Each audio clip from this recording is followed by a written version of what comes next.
Newton's first law of motion.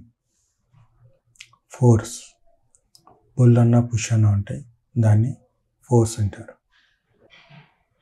ఒక object రెస్ట్లో ఉన్నప్పుడు ఏదైనా ఎక్స్టర్నల్ ఫోర్స్ యూజ్ చేసి పుష్ చేసినట్లయితే అది కొద్దిగా యాక్సిలరేట్ అయ్యి ఫ్రిక్షన్ వల్ల ఆగి రెస్ట్ పొజిషన్లోకి వస్తుంది.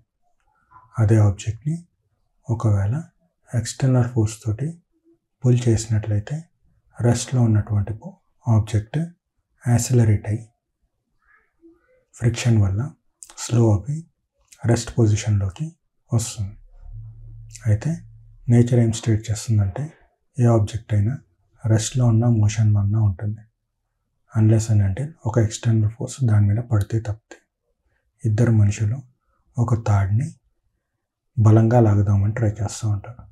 వాళ్ళిద్దరూ సేమ్ ఫోర్స్తో లాగినట్లయితే అది బ్యాలెన్స్డ్గా ఉంటుంది. నెట్ ఫోర్స్ ఇంకా యాక్సిలరేషన్ లేదు కాబట్టి దాన్ని బ్యాలెన్స్డ్ ఫోర్స్ అంటారు.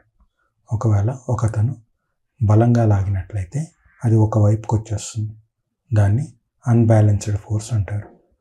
ఒకవేళ ఇద్దరు బలంగా లాగుతున్నట్లయితే అది మోషన్లో ఉంది కాబట్టి కాన్స్టెంట్ స్పీడ్ లోపల ఇంకొక వైపుకి వాళ్తుంది.